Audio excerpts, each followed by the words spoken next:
نہیں بھی دیتے تو تمہیں سمع و طاعت کرنی ہے، ان کی بات کو غور سے سننا ہے اور اطاعت بجا لانی ہے۔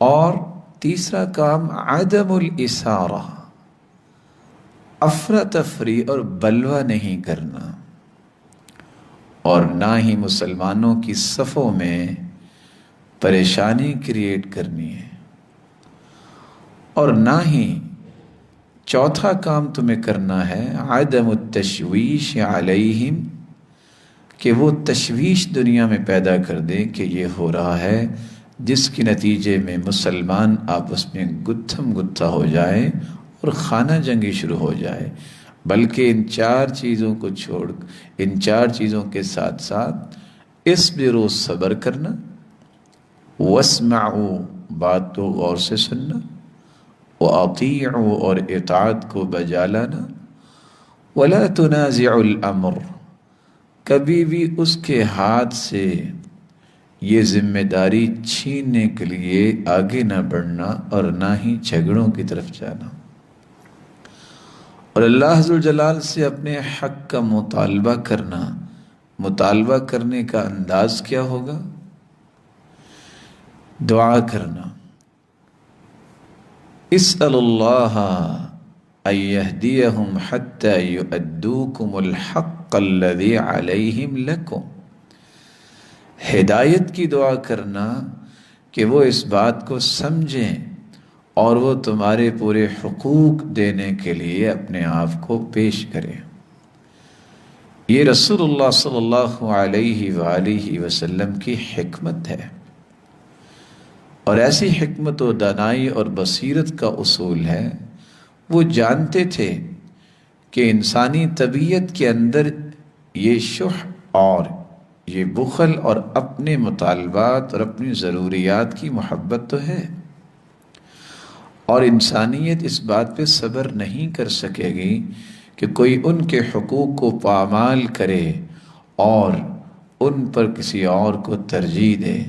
تو رسول اللہ صلی اللہ علیہ وآلہ وسلم نے ایسا اصول اور ضابطہ دے دیا جس میں خیر و برکت ہے، اور وہ خیر و برکت کیا ہے کہ ہماری جو ذمہ داریاں ہیں ہم ان ذمہ داریوں کو پورا کریں گے۔ وہ ہے اپنے ذمہ دار کی بات کو غور سے سننا اور پھر اطاعت کرنا، اور افراتفری سے بچنا، نہ کہ اس ذمہ دار کو گرانے، اس حکومت کو گرانے کے لیے اپنی صلاحیتیں لگانا، بلکہ مثبت اور خیر کے کاموں میں اپنی صلاحیتیں لگا کے اپنی تمام ذمہ داریوں کو بر وقت پورا کرنا، اور اس کے ساتھ ساتھ اللہ ذوالجلال سے یہ دعا کرنا، اللہم اہدہم حتی یعطونا حقنا، اے اللہ ان کو ہدایت نصیب فرما تاکہ یہ ہمارے حقوق کا خیال کرنے والے بنے۔ اس حکمت و دانائی میں اللہ تعالیٰ نے جہاں بہت ساری خیر رکھی ہے، اس کی دو جہتیں بہت ہی خوبصورت ہیں۔ نمبر ایک، اس میں رسول اللہ صلی اللہ علیہ وآلہ وسلم کی نبوت کی بھی دلیل ہے، کیونکہ رسول کریم صلی اللہ علیہ وسلم نے ایک ایسے کام کے متعلق، ایک ایسی بات کے متعلق خبر دی ہے کہ خلفائے راشدین اور امراء کے بعد آج دنیا کی تاریخ کا مطالعہ کریں، آج وہ دور بھی آ گیا، لوگ جو حکومت کی زمام سنبھالتے ہیں کس طرح وہ مال کا اسراف کرتے ہیں، کس طرح کھانے میں، پینے میں، پہننے میں اور اپنی رہائش میں اور اپنی سواریوں میں کس طرح وہ مال کو خرچ کرتے ہیں، اور لوگوں کی ان مصلحتوں کا بھی خیال نہیں کرتے جن مصلحتوں کو زندگی کا رکن کہا گیا ہے، کہ ایک شخص کو لقمۃ العیش، زندہ رہنے کے لیے بھی لقمہ میسر نہ ہو، اور بادشاہان وقت وہ اپنے ذاتی اغراض پہ بہت سارا مال خرچ کر رہے ہوں، تو یہ ہوگا، اور اللہ کے رسول صلی اللہ علیہ وسلم نے اس کی خبر 1400 سال پہلے دے دی تھی۔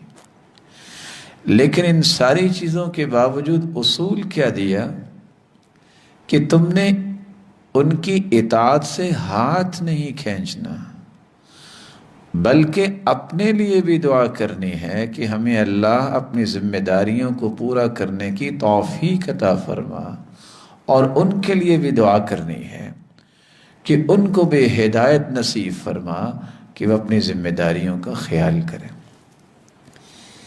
اس بات میں خیر کا ایک دوسرا خوبصورت پہلو جو ہمارے سامنے آتا ہے وہ ہے کہ ہر کام میں حکمت کو استعمال کرنا۔ اور وہ حکمت و دانائی کیا ہے کہ جب اس طرح کسی کے حقوق کو پامال کیا جائے تو معاشرے کے اندر بھڑکنا اور فتنہ بپا ہونا یہ تو ظاہر ہوگا۔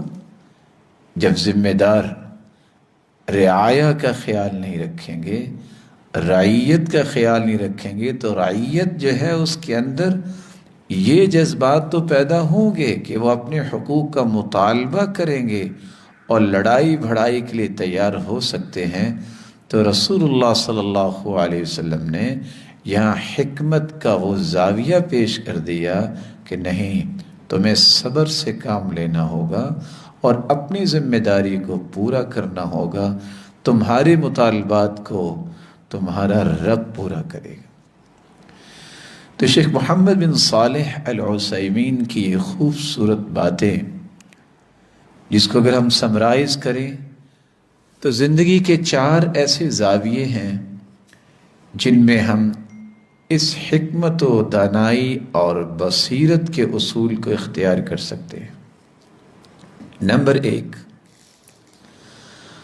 اگر ہم مانتے ہیں کہ اسلامی حکومت ہے، اگر وہ حکمران ظلم بھی کرتا ہے، اگر وہ ہمارے حقوق کا خیال بھی نہیں کرتا، تو ذمہ داری یہ ہے کہ ہم دعا کریں اور اپنی ذمہ داریاں اطاعت کی، بات سننے کی اور معاشرے کے اندر امن قائم رکھنے کی ہم اپنی ذمہ داریوں کو پورا کریں، نہ کہ معاشرے کے اندر ایسا بلوہ لائیں جس کے نتیجے میں شاید حقوق تو ملے نہ ملیں، مزید غم اور مزید جو ہے مصائب ہمارا سامنا کریں، تو اس طرف مسلمانوں کو نہیں جانا چاہیے۔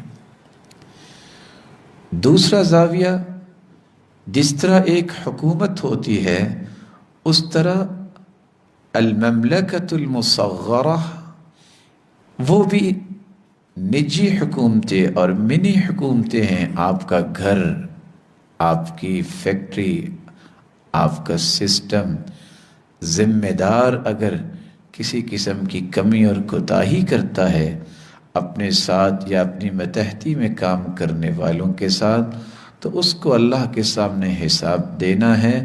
لیکن جو رعایا کے اندر ہے، جو متحدی میں کام کر رہا ہے، اسے اس حکمت کو نہیں چھوڑنا چاہیے۔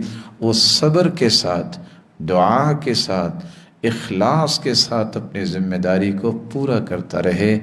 اس کی ذمہ داریاں پوری ہونے کے ساتھ ساتھ رب تعالیٰ کی طرف سے اس کے حقوق کو پورا کرنے کے فیصلے نازل ہوتے رہیں گے۔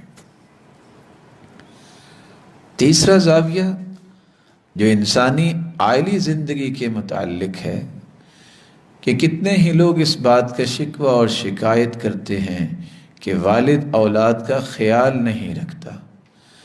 والد وہ اللہ تعالیٰ کی اس نعمت کا نام ہے جس کو جنت کا درمیانہ دروازہ کہہ دیا ہے۔ اولاد کی پھر بھی ذمہ داری ہے کہ اولاد اپنی ذمہ داری سے بالکل کنارہ نہ کریں، ان کا احترام، ان کی تکریم، ان کی بات کو غور سے سننا، ان کی اطاعت بجا لانا اور ان کے حقوق کو پورا کرنا، ان کے لیے دعائیں کرنا، یہ ساری ذمہ داریوں کو پورا کریں۔ رہا اولاد کے حقوق اگر وہ پامال ہوتے نظر آتے ہیں یا خیال ہی نہیں کیا جاتا، اس کا کوئی بھی سبب ہو سکتا ہے، تو اللہ حضر جلال ایسی اولاد کو کبھی محروم نہیں کریں گے۔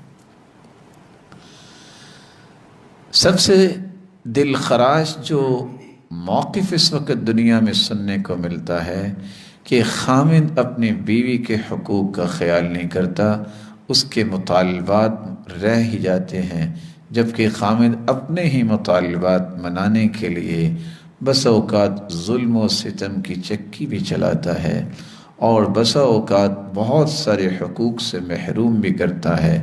تو یہاں بھی حکمت و دانائی اور بصیرت کے اصول کو چھوڑنا نہیں چاہیے۔ اللہ حضر جلال ایسی صالحہ عورت، ایسی نیک عورت جو اپنی ذمہ داری، تابعداری، خدمت اور اطاعت اللہ کو راضی کرنے کے لیے بجا لاتی ہے، رب تعالیٰ اس کے حقوق کو پامال نہیں ہونے دیں گے، بلکہ اپنی خصوصی رحمت کا نزول فرمائیں گے۔ تو یہ تھی حدیث، وہ مبارک حدیث اور اس کا مفہوم اور اس سے نکلنے والے کچھ ضروری زاویے۔ اس حدیث کے راوی رسول اللہ صلی اللہ علیہ وآلہ وسلم کے جلیل القدر صحابی عبداللہ ابن مسعود رضی اللہ تعالی عنہ ہے۔ یہ جلیل القدر صحابی ابو عبد الرحمن عبداللہ ابن مسعود بن غافل بن حبیب ہیں، اور ان کے والد کا نام شمخ بن فار بن مخزوم بن صاہلہ بن کاہل بن حارث بن تمیم بن سعد بن حزیل بن مدرکہ بن الیاس بن مضر بن نزار الحزلی المکی المہاجری البدری حلیف بنی زہرہ، یعنی بنی زہرہ کے جو حلیف تھے۔ سیدنا عبداللہ ابن مسعود رضی اللہ تعالی عنہ یہ ان نفوس قدسیہ میں سے ہیں جن نفوس قدسیہ کو اللہ حضر جلال نے قیامت تک آنے والی انسانیت کے لیے معیار بنا دیا ہے۔ فَإِنْ آمَنُوا بِمِثْلِ مَا آمَنْتُمْ بِهِ فَقَدْ اهْتَدَوْا، جس کا ایمان صحابہ جیسا ہوگا وہی ایمان والا متصور ہوگا، جس کا ایمان ان جیسا نہیں اس کا ایمان متحقق ہی نہیں ہو سکتا۔ اور یہ وہ نفوس قدسیہ ہیں، جلیل القدر ہستیاں ہیں، جن کا تذکرہ اللہ نے قرآن میں تو اتارا ہی اتارا ہے کہ رضی اللہ عنہم ورضوا عنہ، اللہ ان سے راضی ہو چکا، وہ اللہ سے راضی ہو چکے۔ ان کا تذکرہ تورات و انجیل میں بھی اللہ نے اتارا۔ اور یہ وہ ہستیاں ہیں جن کے بارے میں سیدنا عبداللہ ابن عمر رضی اللہ تعالی عنہ بیان کرتے ہیں کہ ایک صحابی کا ایک گھڑی اللہ کے رسول کے ساتھ گزارنا، اگر کسی کو عمر نوح مل جائے 950 سال، اور وہ سارے کا سارا وقت اللہ کی عبادت میں لگا دے، تو ایک گھڑی جو رسول اللہ صلی اللہ علیہ وسلم کے ساتھ گزاری ہے کسی صحابی نے، اس کی عظمت کا مقابلہ نہیں کر سکتا۔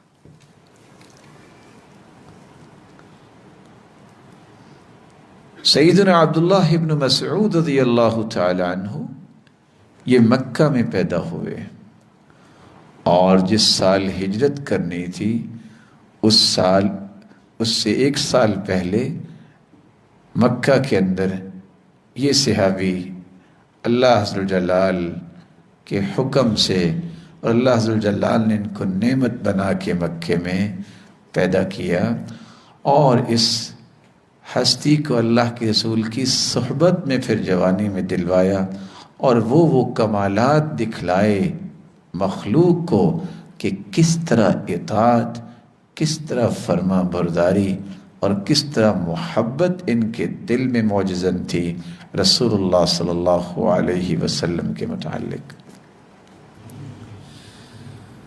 اور کمال یہ ہے کہ رسول اللہ صلی اللہ علیہ وآلہ وسلم کے صحابہ یہ ان صحابہ میں سے ہیں جن کے بارے میں مشرکین مکہ کہا کرتے تھے اطرد هؤلاء عنک فإنہم وإنہم، ان کو اپنے آپ سے دور کر دیجئے، یہ تو فلاں ہیں، یہ تو فلاں ہیں۔ ان کی عظمت کو ماننے کی بجائے باتیں کیا کرتے تھے۔ اللہ ذوالجلال نے ان کے بارے میں، جیسا کہ سعد بن ابی وقاص رضی اللہ تعالیٰ عنہ بیان کرتے تھے، میں تھا اور عبداللہ بن مسعود تھے اور حذیل خاندان کے ایک شخص تھے اور بلال تھے، اور اسی طرح دو اور لوگ تھے جن کے بارے میں انہوں نے یہ بات کی، اور اللہ کے رسول کو بہت غم آیا کہ میرے ان صحابہ کے بارے میں یہ بات کر رہے ہیں۔ دل ہی دل میں اللہ کے رسول نے باتیں کی۔ صحیح ابن حبان کی روایت ہے 6573، اللہ ذوالجلال نے یہ آیت نازل کر دی، اور وہ آیت کیا تھی؟ وَلَا تَطْرُدِ الَّذِينَ يَدْعُونَ رَبَّهُمْ بِالْغَدَاةِ وَالْعَشِيِّ يُرِيدُونَ وَجْهَهُ وَلَا تَعْدُ عَيْنَاكَ عَنْهُمْ تُرِيدُ زِينَةَ الْحَيَاةِ الدُّنْيَا وَلَا تُطِعْ مَنْ أَغْفَلْنَا قَلْبَهُ عَنْ ذِكْرِنَا وَاتَّبَعَ هَوَاهُ وَكَانَ أَمْرُهُ فُرُطًا وَلَا تَطْرُدِ الَّذِينَ يَدْعُونَ رَبَّهُمْ بِالْغَدَاةِ وَالْعَشِيِّ، اے میرے محبوب، ان لوگوں کو اپنے آپ سے دور نہ کرنا جن کا کام ہی صبح و شام تیرے رب کو پکارنا ہے، اس کی رضا کو طلب کرنا ہے۔ وہ تو تیرے رب کی رضا کے لیے ہی اپنی زندگیاں وقف کر چکے ہیں،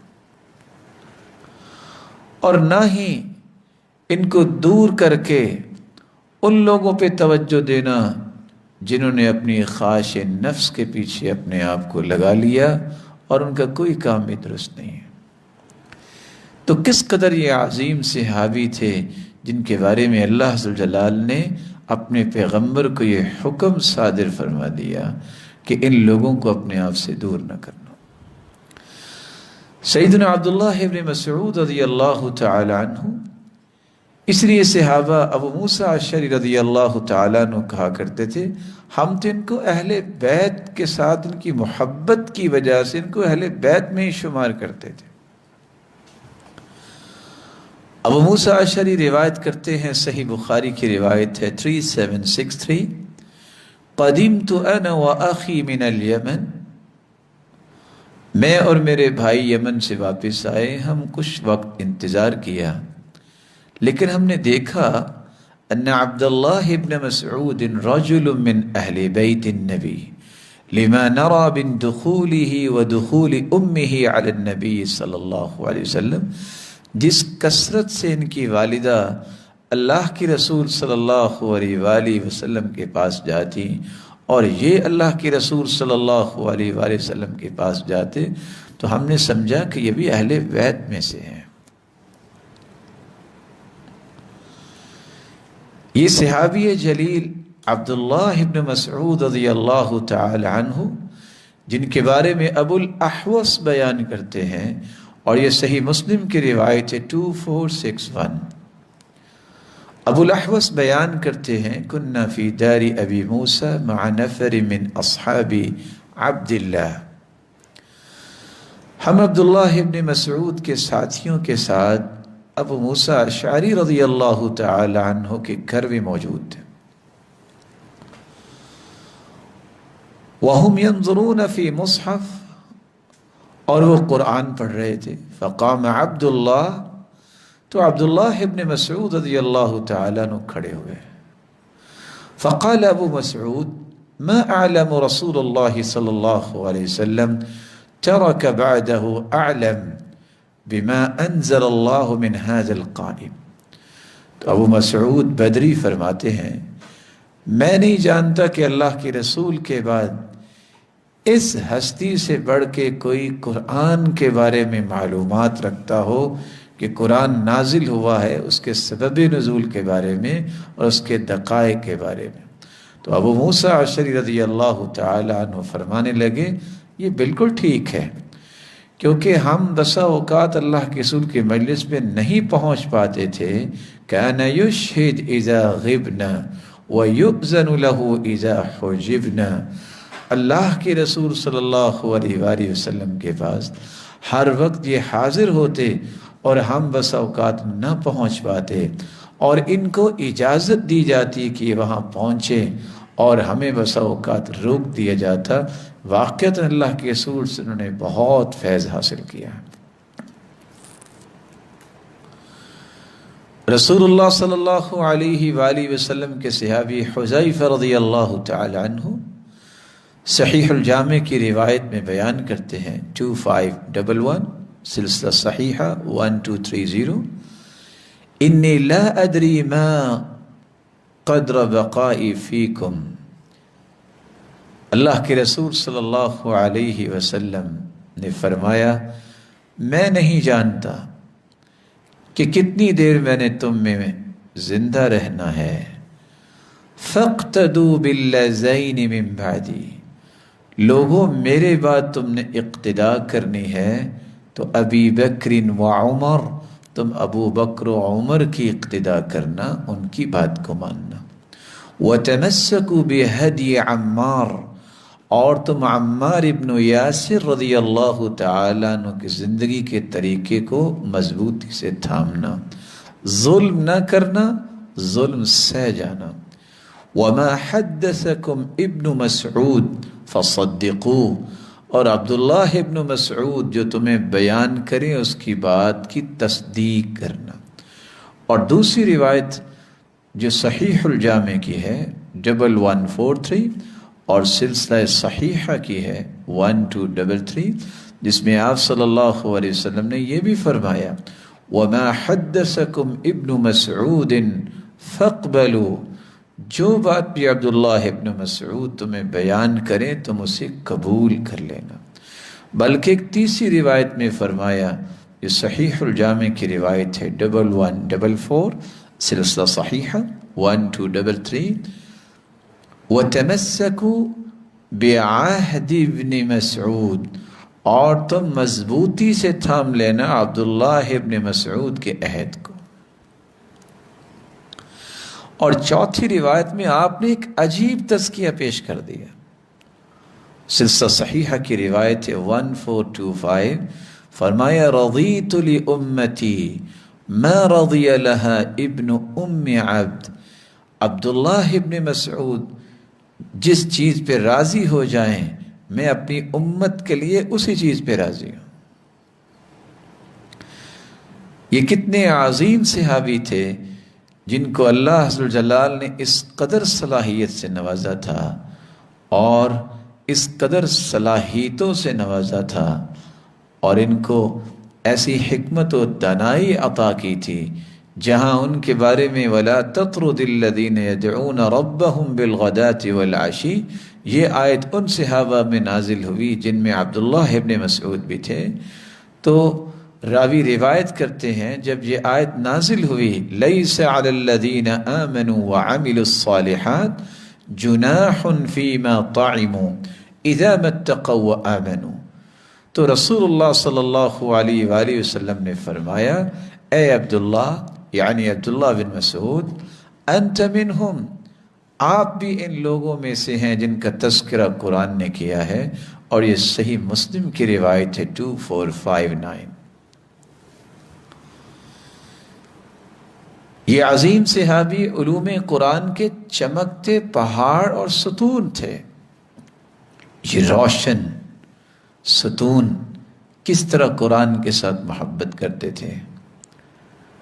نوائفہ جو عبداللہ ابن مسعود کے غلام تھے وہ بیان کرتے ہیں کان عبد اللہ من اجود الناس ثوبا ابیض واطیب الناس ریحا، ہر وقت سب سے زیادہ یہ سفید لباس پہننے والے اور سب سے زیادہ خوشبو استعمال کرنے والے تھے۔ اور ابراہیم بیان کرتے ہیں کان عبد اللہ لطیفا فطینا، ہم نے اس قدر زیرک، گہرائی والے اور ذہین و فطین کسی کو نہیں دیکھا۔ عبداللہ بن مسعود رضی اللہ تعالیٰ عنہ بہت ہی زیرک اور فطین تھے۔ اور عبداللہ ابن مرداس بیان کرتے ہیں کہ کان عبد اللہ یخطبنا کل خمس علی رجلی فنشتہی ان یزید، عبداللہ بن مسعود رضی اللہ تعالیٰ عنہ ہمیں واضح و نصیحت کیا کرتے تھے، ہمارا جی چاہتا تھا کہ یہ کھڑے کھڑے جو واز کرتے ہیں کچھ اور واز کریں۔ اور عروہ بن زبیر اپنے باپ سے روایت کرتے ہیں یہ وہ جلیل القدر صحابی ہیں، اول من جہر بالقرآن بمکہ بعد رسول اللہ صلی اللہ علیہ وسلم عبداللہ ابن مسعود، مکہ کے اندر عبداللہ بن مسعود ان صحابہ میں سے ہیں جنہوں نے قرآن کو بلند آواز سے پڑھا رسول اللہ صلی اللہ علیہ وآلہ وسلم کے بعد۔ اس لیے تو رسول اللہ صلی اللہ علیہ وسلم نے فرمایا تھا من احب ان يقرأ القرآن غضا كما انزل فليقرأ على قراءة ابن ام عبد، سلسلہ صحیحہ کی روایت ہے 2301۔ اگر کسی کو اس بات سے محبت ہے، کسی کی یہ چاہت ہے کہ قرآن کو اسی طرح تازہ پڑھے جس طرح وہ نازل ہوا ہے، تو اس کو چاہیے عبداللہ ابن مسعود کی قرات کے مطابق قرآن کو پڑھے۔ عبداللہ ابن مسعود رضی اللہ تعالیٰ عنہ کتنے عظیم صحابی تھے۔ مسروق روایت کرتے ہیں عبداللہ ابن عمر کے پاس ہم آئے اور ہم نے بات کرنا شروع کی عبداللہ ابن مسعود کے بارے میں۔ وہ کہتے ہیں میں عبداللہ بن مسعود سے بہت محبت کرتا ہوں اس دن سے جب سے میں نے رسول اللہ صلی اللہ علیہ وسلم سے سنا۔ صحیح مسلم کی روایت ہے 2464، خذوا القرآن من اربعۃ، 4 لوگوں سے قرآن سیکھو۔ پہلے وہ انسان من ابن ام عبد، عبداللہ ابن مسعود سے، فبدأ بہ، سب سے پہلا نام ان کا ذکر کیا، ومعاذ بن جبل، اور معاذ بن جبل سے، وابی بن کعب، اور ابی بن کعب سے، وسالم مولا ابی حذیفہ، اور ابو حذیفہ رضی اللہ تعالی عنہ کے غلام سالم سے۔ اللہ عز و جلال نے اس عظیم ہستی کو واقعتاً بہت مقام دیا تھا، اور مقام کا ایک اور پہلو کہ جس طرح انہوں نے قرآن بالمشافہ منہ در منہ اللہ کے رسول سے سیکھا، یہ اعزاز کسی اور صحابی کو نصیب نہیں ہوا۔ اور وہ اعزاز کیا ہے؟ عبداللہ ابن مسعود رضی اللہ تعالیٰ عنہ فرماتے ہیں فَلَقَدْ قَرَأْتُ عَلَى رَسُولِ اللَّهِ صلی اللہ علیہ وسلم بِضْعًا وَسَبْعِينَ سورہ، میں نے اللہ کے رسول صلی اللہ علیہ وسلم کو سنائی ہیں 70 سے زیادہ سورتیں۔ وَلَقَدْ عَلِمَ أَصْحَابُ رَسُولِ اللَّهِ صلی اللہ علیہ وسلم، اور اللہ کے رسول کے صحابہ جانتے ہیں انی اعلمہم بکتاب اللہ، کہ میرے پاس کتاب اللہ کا علم زیادہ ہے الحمدللہ۔ ولو اعلم ان احدا اعلم منی، اگر مجھے پتہ چل جائے ان احدا اعلم منی لرحلت الیہ، کہ مجھ سے کوئی زیادہ قرآن کے بارے میں جانتا ہے تو میں ضرور سفر کروں۔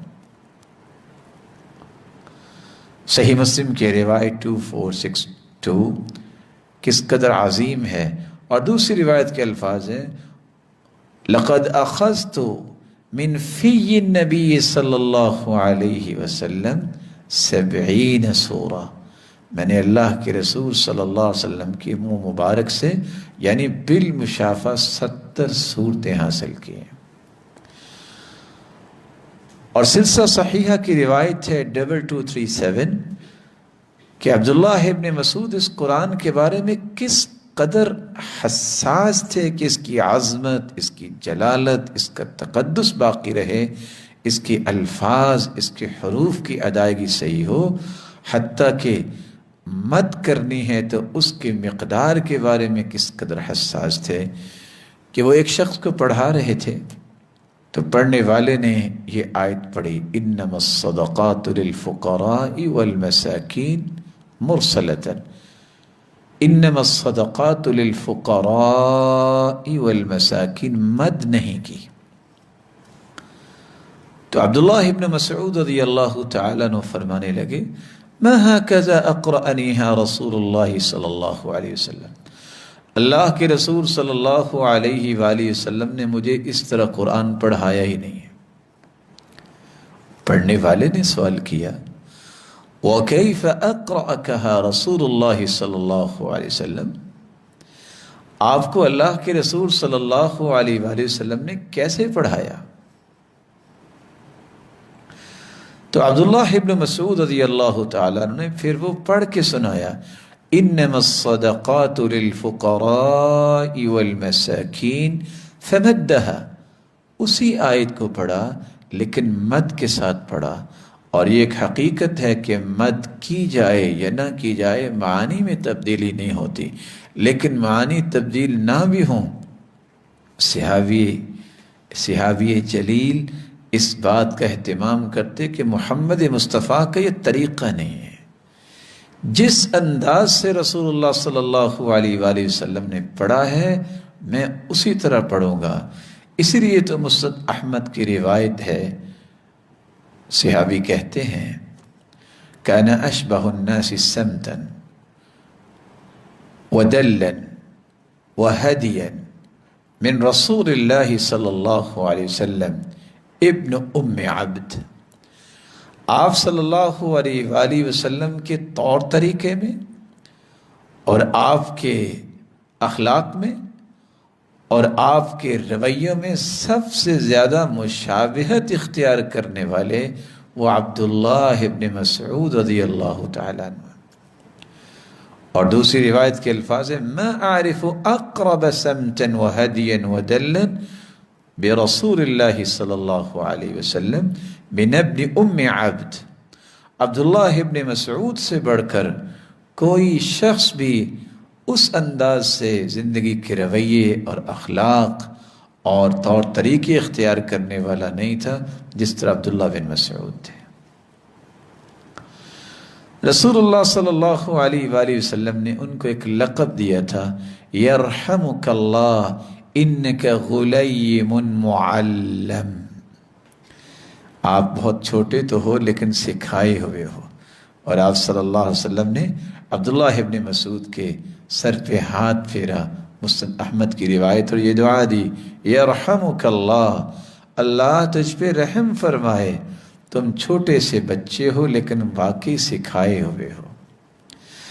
رسول اللہ صلی اللہ علیہ وآلہ وسلم کی یہ دعا اور خصوصاً رسول اللہ صلی اللہ علیہ وآلہ وسلم سے محبت کی وجہ سے لوگوں کا یہ کہنا کان عبداللہ صاحب الوساد والسواک والنعلین، آپ کی مسواک کا خیال کرنے والے، آپ کی جوتی کا خیال کرنے والے، آپ کے تکیے اور کشن کا خیال کرنے والے یہ عبداللہ ابن مسعود تھے۔ سنن نبی داود کی روایت ہے 4799 ان عبداللہ ابن مسعود رضی اللہ عنہ كان يحتز لرسول الله صلی اللہ علیہ وسلم سواکا من آراک،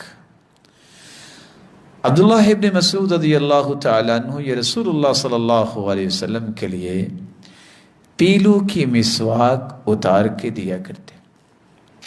وَكَانَ فِي سَاقَيْهِ دِقَّةٌ، آپ کی پنڈیاں بہت باریک تھی. فَضَحِكَ الْقَوْمُ، جب وہ مسواک اتارنے کے لیے چڑھے تو ہوا آئی تو ان کی پنڈیاں کانپ گئی. یا درخت پہ چڑھتے چڑھتے ان کی پنڈیاں کانپ گئی، اور ان کی پنڈیاں جو ہیں ان کی باریکی کو دیکھ کے لوگ ہنسنے لگ گئے. فقال النبی صلی اللہ علیہ وسلم ما یضحککم من دقت ساقی، کیوں مسکرا رہے ہو کیا باریک پنڈلیوں کو دیکھ کر؟ والذی نفسی بیدی انہما اثقل فی المیزان من احد، اللہ کی قسم ان باریک پنڈلیوں کو دیکھ کے تم مسکرا رہے ہو، یہ دونوں پنڈلیاں قیامت کے دن نامہ اعمال میں احد پہاڑ سے بھی وزنی ہوں گی. کیسے وزنی ہوں گی؟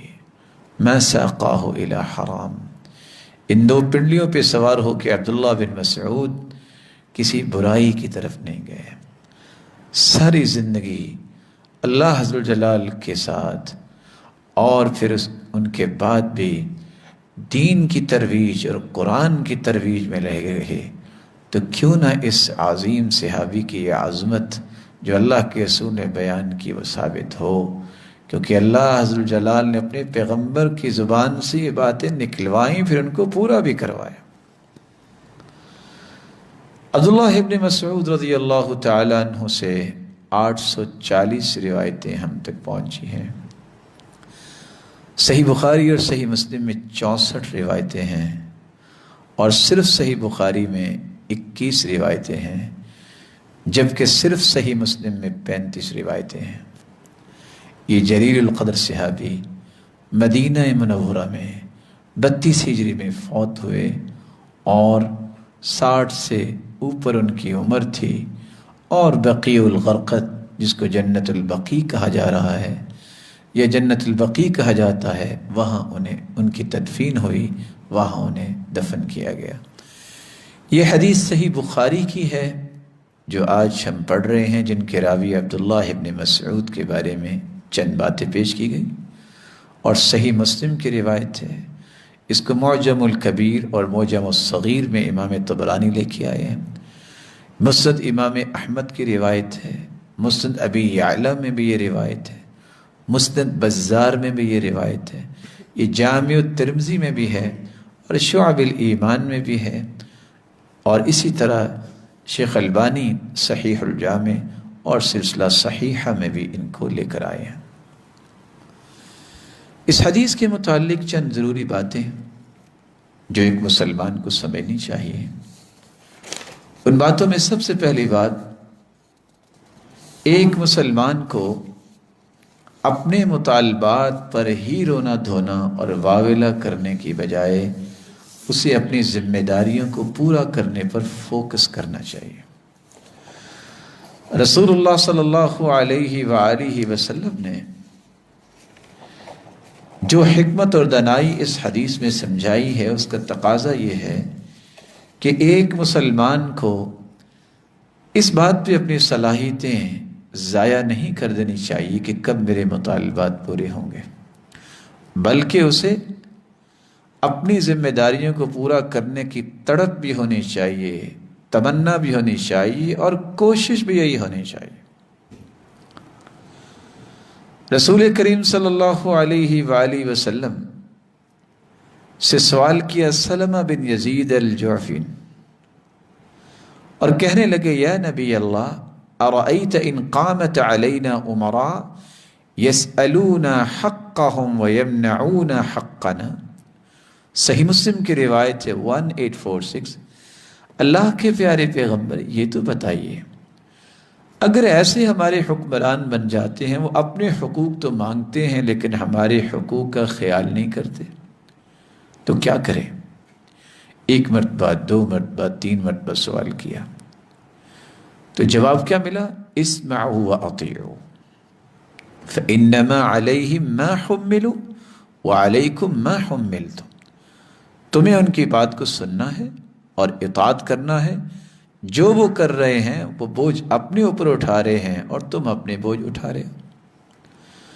اور صحیح مسلم کی روایت ہے 1836، آپ صلی اللہ علیہ وآلہ وسلم نے یہ بھی فرمایا، علیک السمع والطاعہ فی عسرک ویسرک ومنشطک ومکرہک وآثرة علیک ولا تنازع الامر اہلہ وَإِن رَأَيْتَ أَنَّ لَكَ، تمہیں اطاعت بھی کرنی ہے، بات بھی سننی ہے، تنگی کا ماحول ہو یا آسانی کا ہو، خوشی کا ہو یا غمی کا ہو، یعنی تم اس کو ماننے میں خوش ہو یا نہ خوش ہو، اور تم پہ کسی اور کو ترجیح دی جائے، مقدم کیا جائے، اور حق تیرے لیے ہی ہو، تم نے پھر بھی وہ حکم وہ حکومت چھیننے کے لیے کوششیں نہیں کرنی، خواہ تم ہی اس کے مستحق کیوں نہ ہو۔ رسول اللہ صلی اللہ علیہ وآلہ وسلم نے صحابہ کرام کی تربیت یہ کی تھی کہ آپ کو اس سے کوئی غرض نہیں ہونی چاہیے کہ کوئی میرے حقوق پورے کر رہا ہے کہ نہیں۔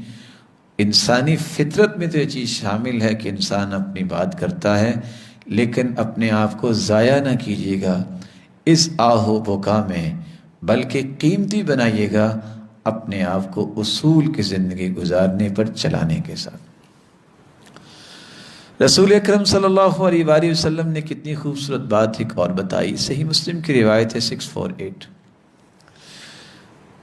نماز ایک شخص پڑھ لیتا ہے اور بعد میں نماز ہوتی ہے اور وہ بیٹھا ہوتا ہے، بلا شبہ سے نماز پڑھ لی۔ آپ نے فرمایا صلی الصلاۃ لوقتہا، اگر کوئی لیٹ بھی نماز پڑھتا ہے، کل کو ایسا وقت آئے گا، تم نے اپنی نماز وقت پہ پڑھنی ہے، تم پڑھ لو۔ فَإِنْ أَدْرَكَتْكَ الصَّلَاةُ مَعَهُمْ فَصَلِّ وَلَا تَقُلْ إِنِّي قَدْ صَلَّيْتُ فَلَا أُصَلِّ، فتنے سے بچو، تم اپنے وقت پہ بھی نماز پڑھ لو، اور اگر تم بیٹھے ہو نماز لیٹ بادشاہ وقت نے شروع کی ہے اور حکمرانوں نے، تم ان کے ساتھ بھی پڑھ لو، مت کہو کہ میں نے تو نماز پڑھی ہوئی ہے۔ کس قدر یہ حکمت کی بات سکھائی کہ فساد یا فسادی بننے کی راہ آپ نہ ہموار کریں۔ صلی الصلاۃ لوقتها فإن أدركت الإمام يصلي بهم، تم اپنے وقت پہ نماز پڑھو، لیکن اگر حکمران نماز پڑھاتا ہے تو ان کے ساتھ بھی پڑھ لو۔ وقد احرزت صلاتك وإلا فهي نافلة لك، وہ تمہارے لیے نفل بن جائے گی۔ سن ابن ماجہ 1226۔ رسول اللہ صلی اللہ علیہ وآلہ وسلم نے صحابہ کو کس طرح یہ دین کی حکمت سکھائی، خود سیدنا ابو ہریرہ رضی اللہ تعالیٰ عنہ فرماتے ہیں، صحیح بخاری کی روایت ہے 120، حفظت من رسول اللہ وعائین،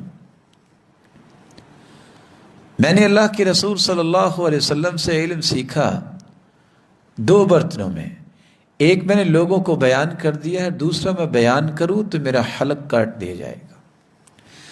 آپ نے ان چیزوں کا تذکرہ کیوں نہیں کیا؟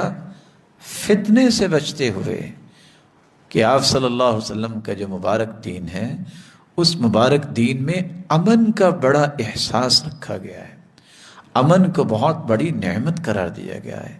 فساد سے بچنا، اپنی خواہشات کو پورا کرنے کے پیچھے بھاگنے کے بجائے ذمہ داریوں کو پورا کرنے کی ترغیب بھی دلائی گئی اور تاکید بھی کی گئی۔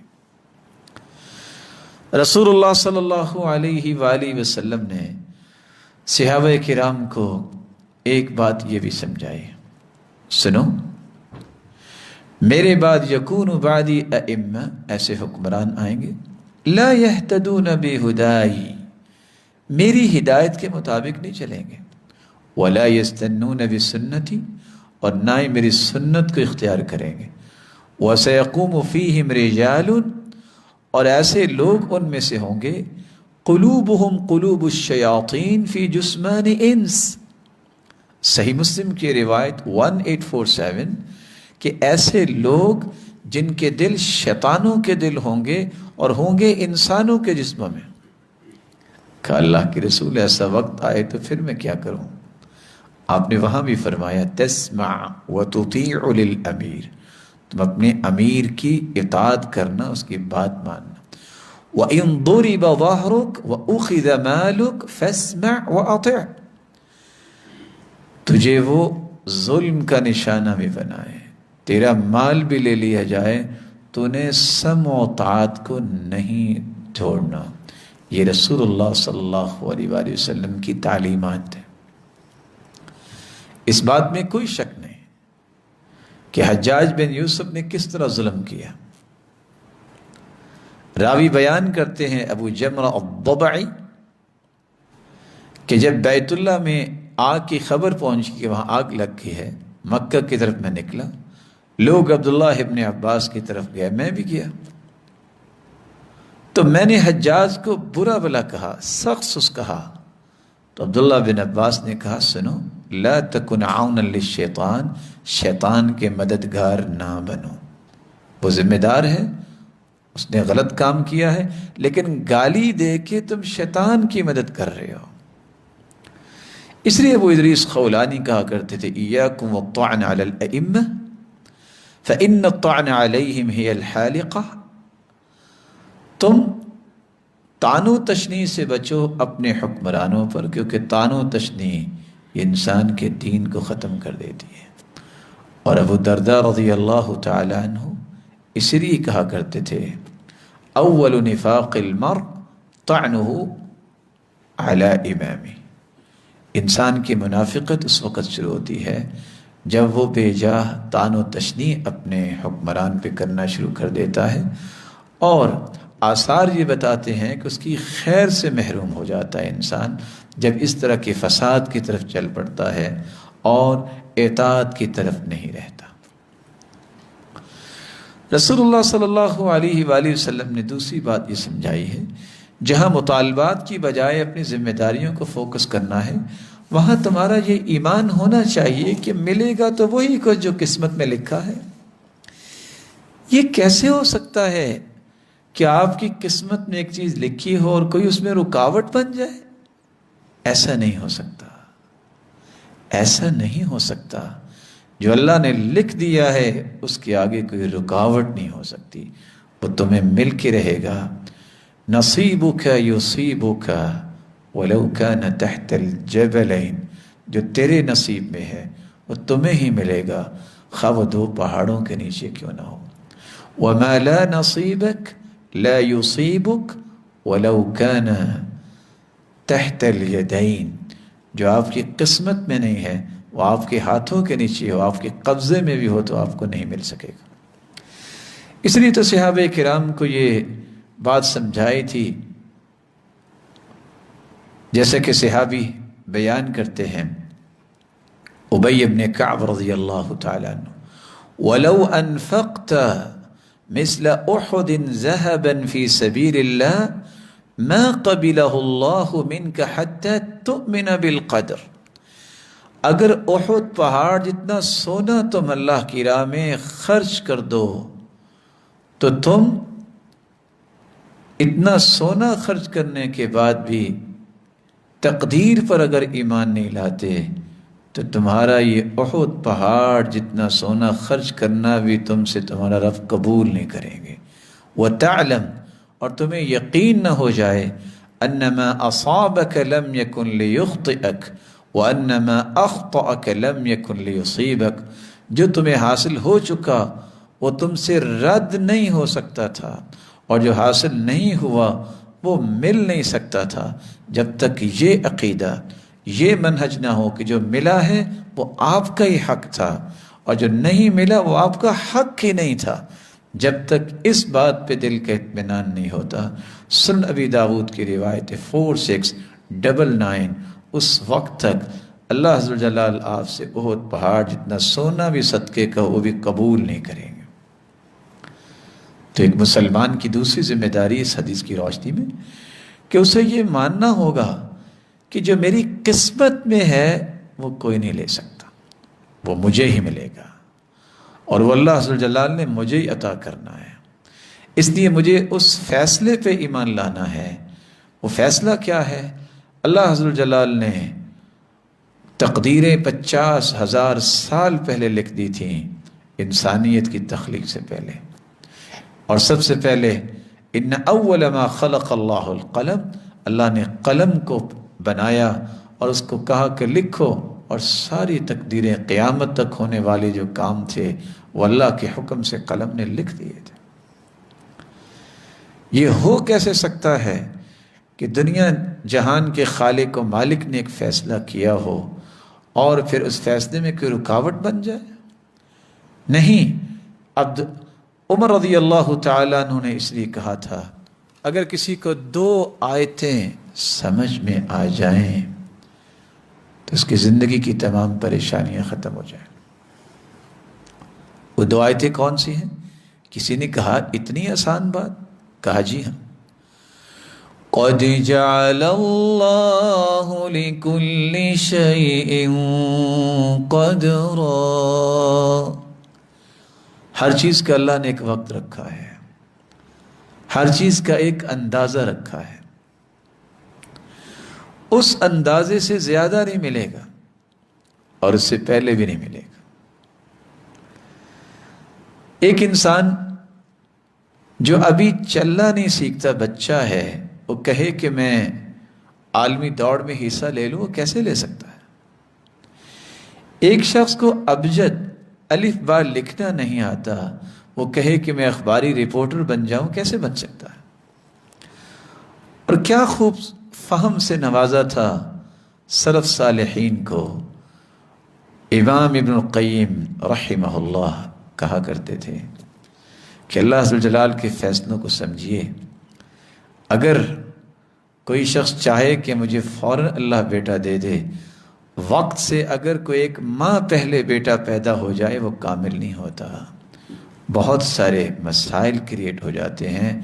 تو وقت سے پہلے اس طرح کی خواہش کرنا اصل میں یہ انسان کی سوچ میں کمی اور کوتاہی ہے جس کو اختیار نہیں کرنا چاہیے. رسول اللہ صلی اللہ علیہ وآلہ وسلم نے صحابہ کرام کو ایک تیسری بات بھی سمجھائی. تقسیم الہی پر قناعت کر لینی چاہیے. صحیح ترغیب کی روایت ہے 4349.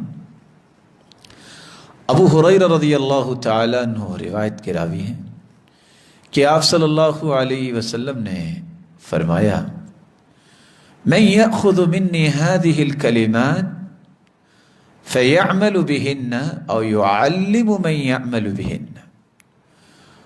کون ہے جو یہ کلمات مجھ سے لے لے، عمل کرے یا سکھا ہی دے ان لوگوں کو جو اس پہ عمل کر لے.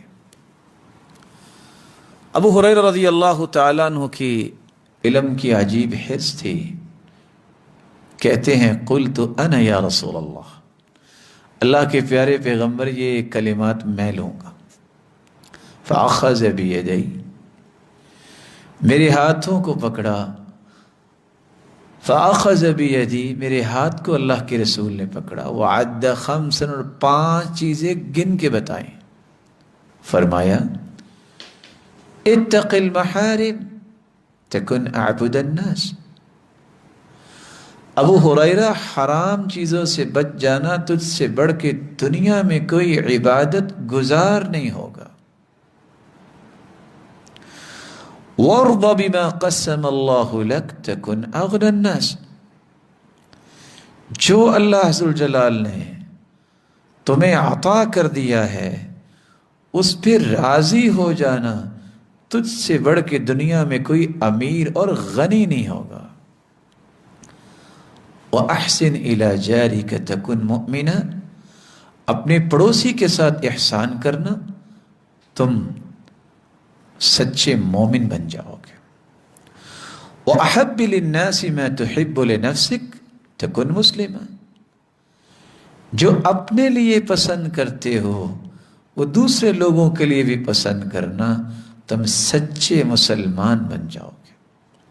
وَلَا تُكْثِرِ الضِّحْكَ فَإِنَّ كَثْرَةَ الضِّحْكِ تُمِيتُ الْقَلْبَ. تم کثرت سے کہکہا نہ لگانا، کیونکہ اس سے یہ کہکہا لگانا کثرت سے دل کو مردہ کر دیتا ہے. رسول اللہ صلی اللہ علیہ وآلہ وسلم نے کتنی عظیم بات کہہ دی، وَارْضَ بِمَا قَسَّمَ اللَّهُ لَكَ تَكُنْ أَغْنَى النَّاسِ۔ اللہ کی تقسیم پر قناعت کرنا اور راضی ہونا، یہ انسان کو دنیا جہان سے امیر بنا دیتا ہے۔ اس لیے تو علی بن ابی طالب رضی اللہ تعالی عنہ کہا کرتے تھے، رضینا قسمت الجبار فینا لنا علم وللجہال مال فإن المال يفنى عن قریب وإن العلم باق لا يزال۔ ہم اللہ کی اس تقسیم پر راضی ہیں جو اللہ نے ہمارے بارے میں تقسیم کر دی ہے۔ ہمیں علم عطا کیا ہے اور جاہلوں کو مال عطا کیا ہے۔ بلا شبہ مال بہت جلد فنا ہو جائے گا اور علم باقی رہے گا، یہ فنا نہیں ہوگا بلکہ صدقہ جاریہ بن جائے گا۔ رسول اللہ صلی اللہ علیہ وآلہ وسلم کی اس نصیحت پر کہ ہمیں اللہ کی تقسیم پر راضی رہنا چاہیے، اس کے فیصلوں پر راضی رہنا چاہیے، سلف کہا کرتے تھے لذتی و راحتی فیما قدر علیہ، میری زندگی کی اصل لذت اور راحت اس بات میں ہے کہ جو میرے بارے میں میرے رب نے فیصلہ کیا ہے وہ بالکل ٹھیک کیا ہے۔ اللہ اس بات پہ شاہد ہے، میں یہ بات کہتے ہوئے بہت خوشی محسوس کروں گا کہ زندگی میں ایک مرتبہ تجربہ کر کے ضرور دیکھیے کہ آپ یہ کہہ کے دیکھیں میرے مالک میں اس لائق بھی نہیں تھا کہ مجھے یہ نعمت عطا کی جاتی، تو نے احسان کیا ہے، میں تو اس کے بھی لائق نہیں تھا، اور تو نے جو کچھ مجھے دیا ہے یہ تیری عنایت اور فضل و رحمت ہے، میری تو اس میں بھی کوئی کمال کی بات نہیں ہے۔ خوش ہو جائیے اللہ کے فیصلوں پر، میرا رب آپ کو ایسا خوش کرے گا آپ نے زندگی میں کبھی سوچا نہیں ہوگا۔ اور یہ 1400 سال کے تجربات ہیں جن لوگوں نے اللہ کے فیصلوں پہ رضامندی کا اظہار کیا، اللہ عز و جلال نے ان کو دنیا میں بھی راضی کیا اور آخرت میں بھی اپنے وعدے کے مطابق راضی کریں گے۔ رسول اللہ صلی اللہ علیہ وآلہ وسلم نے ایک بات جو چوتھی اس حدیث کی روشنی میں سمجھائی ہے وہ یہ بھی ہے کہ کسی بھی مسلمان کو اس قدر حریص نہیں ہونا چاہیے کہ وہ خود ہی عہدے طلب کرنا شروع کر دے۔ اور آپ صلی اللہ علیہ وآلہ وسلم اس لیے فرمایا کرتے تھے واللہ لا نولی علی هذا العمل احدا سألہ ولا احدا حرص علی، اللہ کی قسم جو عہدہ مانگتا ہے ہم اسے عہدہ دیتے نہیں، اور جو حرص بھی کرتا ہے وہ اسے بھی نہیں دیتے۔ سبحان اللہ۔ صحیح مسلم کی روایت 1733 اس بات کی بہت بڑی تاکید ہے کہ مسلمان کو ان باتوں میں اپنی زندگیاں گھائل نہیں کرنی چاہیے کہ میرے پاس کرسی یا عہدہ ہوگا، میں فلاں جگہ پہ ہوں گا، میں فلاں جگہ پہ ہوں تو تب کام بنے گا۔ نہیں، کام تب بنے گا جب میرا اور آپ کا رب ہم سے راضی ہو جائے گا۔ اور صحیح بخاری کی روایت ہے 7148 انکم ستحرصون علی الامارہ، تم حرص کرو گے عمارت پر، وستکون الندامہ یوم القیامہ، اور قیامت کو ندامت ہوگی۔ فنعم المرضعہ وبئست الفاطمہ، وہی ماں جو دودھ پلاتی ہے 2 سال، جب وہ دودھ چھڑاتی ہے تو بیٹا اس کو ہی مارتا ہے۔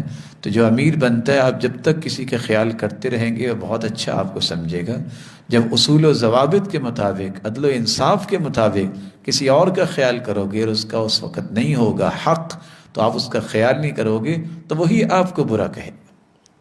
ماں وہی ہوتی ہے جس نے 2 سال دودھ پلایا، جب تک پلاتی رہی بہت اچھی تھی، لیکن جب دودھ چھڑاتی ہے شریعت نے حکم دیا ہے 2 سال دودھ پلانا ہے، اس سے زائد وہ کیسے پلائے گی؟ تو وہی بچہ اپنی ماں کو بھی مارتا ہے۔ تو رسول اللہ صلی اللہ علیہ وسلم نے مثال دے کے سمجھایا، بلکہ آپ صلی اللہ علیہ وآلہ وسلم نے فرمایا لَيَتَمَنَّيَنَّ أَقْوَامٌ وُلُّ هَذَا الْأَمْرِ، مسند احمد کی روایت ہے 10737، بہت ساری قومیں تمنا کریں گی کہ ہمیں ذمہ دار بنایا جائے، انہم خروا من الثریا وانہم لم یلوا شیئا، لیکن وہ کاش یہ سمجھ جائیں کہ اگر ان کو آسمان سے نیچے پھینک دیا جائے تو یہ ان کے لیے بہتر ہوگا کہ ان کو کوئی چیز اس طرح دی جائے کہ وہ تمنا کر کے اس طرح کی چیزیں حاصل کریں۔ رسول اللہ صلی اللہ علیہ وآلہ وسلم نے جب ایک شخص آئے، جب ایک صحابی آئے اور آ کے کہا کہ الا تستعملونی، صحیح مسلم کی روایت ہے 1825، آپ مجھے ذمہ دار نہیں بناتے؟ صحابی خود کہتے ہیں ابو ذر رضی اللہ تعالیٰ عنہ کہ آپ صلی اللہ علیہ وآلہ وسلم نے میرے کندھے پہ ہاتھ مارا اور کہا یا ابا ذر انک ضعیف، تم کمزور ہو، وَإِنَّهَا أَمَانَةٌ، اور یہ امانت ہے، ذمہ داری، وَإِنَّهَا يَوْمَ الْقِيَامَةِ خِزْيٌ وَنَدَامَةٌ، اور قیامت کو یہ ذلت اور ندامت ہوگی، رسوائی ہوگی، إِلَّا مَنْ أَخَذَ بِحَقِّهَا وَأَدَّى الَّذِي عَلَيْهِ فِيهَا، سوائے اس کے کہ جو اس کا حق ادا کرے اور جو ذمہ داریاں اس کو پورا کرے۔ اور دوسری روایت میں آتا ہے یا ابا ذر انی اراک ضعیفا، اے ابو ذر میں تمہیں کمزور پاتا ہوں، میں دیکھ رہا ہوں آپ کمزور ہیں، اور میں تمہارے لیے وہ چیز پسند کرتا ہوں، وانی احب لک ما احب لنفسی، میرے صحابی میں اپنے لیے جو پسند کرتا ہوں وہ آپ کے لیے پسند کر رہا ہوں، لا تتأمرن علی اثنین، دو کے بھی امیر نہ بننا، ولا تولین مال یتیم، یتیم کے مال کا والی نہ بننا۔ رسول اکرم صلی اللہ علیہ وسلم نے اس جلیل القدر صحابی کو کمزور کہا، جبکہ یہ بہت بہادر تھے۔ وہ کمزوری کیا تھی؟ یہ ذمہ داری بہت بڑی ہے۔ رسول اللہ صلی اللہ علیہ وسلم نے ایک اور نقطہ بھی سمجھایا، صحیح بخاری کی روایت ہے 7146، لا تسأل الامارہ، زندگی میں طلب نہ کرو امارت، فإنك إن أعطيتها عن مسألة وكلت إليها، اگر تم نے مانگ کے لی تو پھر وہ تمہارے سپرد رہے گی، اللہ کی مدد نہیں آئے گی۔ وإن أعطيتها عن غير مسألة أعنت عليها، اگر بغیر مانگے دیے جاؤ گے تو پھر رب کی مدد بھی تمہیں ملتی رہے گی۔ اس لیے پانچویں بات اس حدیث کی روشنی میں ہمیں یہ سمجھنی چاہیے کہ اپنے مطالبات اور تمناؤں کا رخ اللہ رب العزت کی طرف کیا جائے، اس طرح کے حرص نہ کی جائے کہ میں وہاں ہوں، دوسرے کو کیوں لایا گیا، دوسرے کو یہ کیوں دیا گیا، دوسرے کو یہ کیوں عطا کیا گیا، میرا بھی خیال کرنا چاہیے۔ ہمیں اس طرح کے جذبات سے اپنے آپ کو ہمیشہ دور رکھنا ہوگا، اپنے مطالبات اور تمناؤں کا رخ اللہ رب العزت کی طرف کرنا، جیسا کہ جامع ترمذی کی روایت ہے 2190۔ آپ صلی اللہ علیہ وسلم سے یہی سوال کیا گیا، آپ صلی اللہ علیہ وسلم نے یہی بات سمجھائی جس حدیث کی ہم شرح پڑھ رہے ہیں، انکم سترون بعدی اثرۃ وامورا تنکرونها، ان قریب ترجیحات ہوں گی، ناروا ترجیحی عمل ہوگا، اور ایسے ایسے کام آپ دیکھیں گے کہ آپ ان کا انکار کریں گے۔ کہا اللہ کے رسول کیا کریں؟ قال ادوا الیہم حقہم وسلوا اللہ الذی لکم، ان کے حقوق جو تم پر ہیں وہ پورے کر دو اور اپنے حقوق کا مطالبہ اللہ سے کرو۔ رسول اللہ صلی اللہ علیہ وآلہ وسلم کی یہی ایک حکمت و دانائی تھی کہ امت کو وہ سبق دیا جس سے امت دنیا میں بھی سکون حاصل کر سکے اور قیامت کے دن بھی سکون کے وارث بن سکے۔ زبیر بن عدی روایت کرتے ہیں، ہم انس بن مالک کے پاس آئے، اور یہ روایت صحیح بخاری کی ہے 7068۔ ہم نے حجاج کے بارے میں شکایت کی تو انس بن مالک نے تربیت کس سے حاصل کی تھی؟ محمد الرسول اللہ صلی اللہ علیہ وسلم سے۔ تو کیا کہنے لگے؟ اصبروا فإنه لا يأتي عليكم زمان إلا الذي بعده شر منه، تم صبر کرو اور یاد رکھو آنے والا وقت پہلے سے برا ہے. حتی تلقوا ربکم، اس صبر کرتے کرتے اپنے رب کو جا ملو. میں نے یہ تمہارے پیغمبر سے ایسے ہی سنا تھا، اور آپ صلی اللہ علیہ وسلم نے تو خوشخبری سنائی تھی. فاصبروا حتی تلقونی علی الحوض، تم صبر کر لینا اور اس طرح کی خواہشات کو چھوڑ دینا. میں حوض کوثر پہ تمہارا انتظار کروں گا، تم وہاں آؤ گے، میں تم سے ملاقات کروں گا. اس حدیث کی روشنی میں چھٹی بات جو ایک مسلمان کو سمجھنی چاہیے کہ اگر ترجیحات کا دور آ جائے، حق آپ کا ہے اور کوئی اور اس حق کو لے رہا ہے یا کسی اور کو دیا جا رہا ہے، تو اس پر افسردگی کا اظہار بھی نہیں کرنا چاہیے. مسند احمد کی روایت ہے 12953، انس بن مالک رضی اللہ تعالیٰ عنہ روایت کرتے ہیں، اعطى النبی صلی اللہ علیہ وسلم من غنائم حنین عیینہ والاقرع وغیرہما. حنین کی جنگ سے جب غنیمتیں آئیں تو اللہ کے رسول نے عیینہ اور اقرع بن حابس کو دی.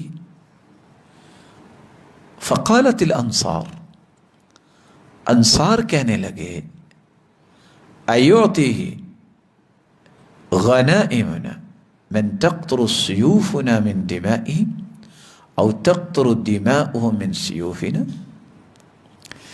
یہ غنیمتیں ان کو دی جا رہی ہیں جن کے خونوں سے ہماری تلواریں جو ہیں ان پہ خون کے قطرے گر رہے ہیں، یا ان کی تلواروں پہ ہمارے خونوں کے قطرے ہیں. او تقطر دماؤهم من سیوفنا، یا ان کے خون ہماری تلواروں سے گر رہے ہیں. اللہ کے رسول صلی اللہ علیہ وآلہ وسلم کو یہ بات پہنچی. کہنے کا مقصد یہ تھا کہ لڑائی کرنے والے تو ہماری تلواروں سے تو وہ خون ابھی نہیں دور ہوا، تو غنیمتیں فلاں کو مل رہی، ہمیں نہیں ملی. آپ نے انصار کو بلایا، کہا یا معاشر الانصار، اے انصار کی جماعت، اما ترضون ان يذهب الناس بالدنيا وتذهبون بمحمد الى دیارکم. کیا تم اس بات پہ راضی نہیں ہو کہ لوگ اپنے گھروں میں دنیا لے کے جائیں اور تم محمد مصطفیٰ صلی اللہ علیہ وسلم کو اپنے ساتھ لے کے جاؤ؟ کس قدر ان لوگوں کے اندر ایمان تھا. قالوا بلا یا رسول اللہ صلی اللہ علیہ وسلم، اللہ کے رسول ہم اس تقسیم پر راضی ہیں. والذی نفس محمد بیدہ لو سلک الناس وادیا وسلکت الانصار شعبا لسلکت شعب الانصار والانصار کرشی وعیبتی ولولا الہجرہ لکنت امرأ من الانصار.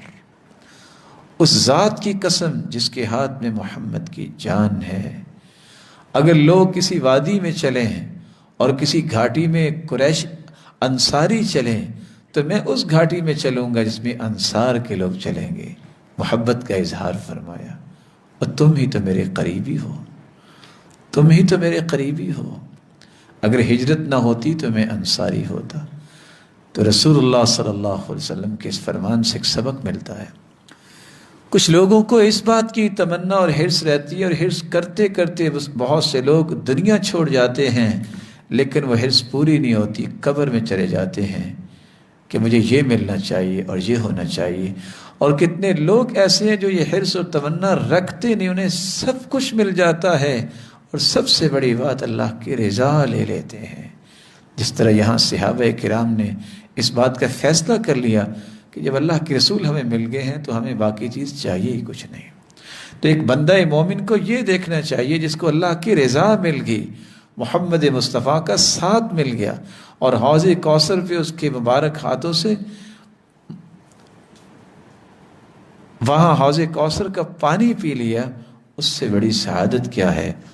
اس کے لیے صبر کرنا، برداشت کرنا، اپنی تمناؤں کا رخ اللہ کی طرف کرنا. اور اگر کسی کو ترجیح مل بھی گئی ہے تو پھر اس پہ افسردگی کا اظہار نہ کرنا. یہ وہ راستہ ہے جس سے رسول اللہ صلی اللہ علیہ وآلہ وسلم نے فرمایا تھا، صحیح بخاری کی روایت 4331، اور وہ راستہ کیا ہے خوبصورت، ستجدون اثرۃ شدیدۃ، بہت سخت ترجیحات کا دور ہوگا، فاصبروا حتی تلقوا اللہ ورسولہ فإنی علی الحوض، فإنی علی الحوض، تم صبر کر لینا، اس سخت ترین ترجیحی دور میں تم اللہ سے ملو گے، تم اس کے رسول سے ملو گے، اور میں حوض کوثر پر ہوں گا۔ اللہ عز و جلال اپنے پیغمبر کی رفاقت ہم سب کو نصیب فرمائے، اور اللہ عز و جلال اپنی رضا ہم سب کو عطا فرمائے۔ رسول اللہ صلی اللہ علیہ وآلہ وسلم نے صحابہ کرام کو یہ بات بھی سمجھائی کہ جس طرح تم نے اگر کسی کو ترجیح دی جاتی ہے تو افسردگی کا اظہار نہیں کرنا۔ ہو سکتا ہے کہ آپ کو یہ محسوس ہو کہ میرے حالات نامساعد ہیں، ان نامساعد حالات میں ذمہ داری نہیں پورا کر سکتا۔ کیوں نہیں پورا کر سکتا؟ ہو سکتا ہے کہ ذمہ داری کی سلیکشن صحیح نہ ہو، آپ بہت قابل ہیں، آپ کو اس درجے کی ذمہ داری نہیں دی گئی۔ ہو سکتا ہے ذمہ دار آپ سے رویہ اچھا نہیں رکھ رہا، ہو سکتا ہے کہ آپ کے ساتھ ذمہ دار کا تعامل اور تعاون نہیں ہے، اور اس کا تعامل برا ہے۔ تو صحابہ کرام کو ساتویں نصیحت کی تھی اللہ کے رسول نے کہ نامساعد حالات میں بھی ذمہ داری کو مکمل کرنا اصل میں یہ ایمان اور عظمت کی بات ہے۔ صحیح مسلم کی روایت ہے 32، لما توفی رسول اللہ صلی اللہ علیہ وسلم استخلف ابو بکر بعدہ، سیدنا ابو بکر صدیق رضی اللہ تعالیٰ عنہ خلیفہ بنے جب آپ صلی اللہ علیہ وسلم کی وفات ہوئی۔ وَكَفَرَ مَنْ كَفَرَ مِنَ الْعَرَبِ، عرب میں سے کچھ لوگوں نے اسلام کو چھوڑا، جو نئے نئے لوگ مسلمان ہوئے تھے، اور مختلف جگہوں سے عجمی لوگ جو مسلمان ہوئے، اور پھر عربی لوگ جو مسلمان ہوئے، تو عرب کے ان علاقوں میں ان لوگوں نے کہا کہ ہم نہیں مانتے۔ قال عمر بن الخطاب رضی اللہ تعالی عنہ، کیا نہیں وہ مانتے تھے؟ زکوٰۃ نہیں دیں گے۔ تو عمر بن خطاب رضی اللہ تعالی عنہ نے سیدنا ابو بکر سے کہا، کیف تقاتل الناس وقد قال رسول اللہ صلی اللہ علیہ وسلم امرت ان اقاتل الناس حتى يقولوا لا الہ الا اللہ فمن قال لا الہ الا اللہ فقد عصم منی مالہ ونفسہ الا بحقہ وحسابہ علی اللہ۔ آپ ان لوگوں سے قتال کیوں نہیں کریں گے؟ اللہ کے رسول نے تو فرمایا میں اس وقت تک قتال کرتا رہوں گا جب تک لوگ توحید کو نہ مان لیں۔ جس نے توحید کو مان لیا، لا الہ الا اللہ کہہ دیا، اس نے اپنا مال بھی اپنی جان بھی مجھ سے بچا لی، حساب اس کا اللہ پہ۔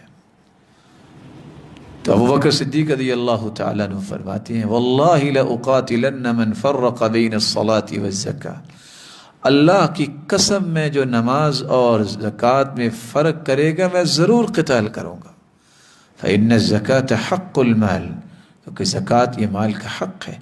واللہ لو منعونی عقالا كانوا يؤدونه الى رسول اللہ لقاتلهم على منعی، اگر وہ اللہ کے رسول کو عقال ایک رسی بھی دیا کرتے تھے زکوٰۃ کی، تو آج اس کو بھی روک لیں گے تو میں اس کے ساتھ بھی قتال کروں گا۔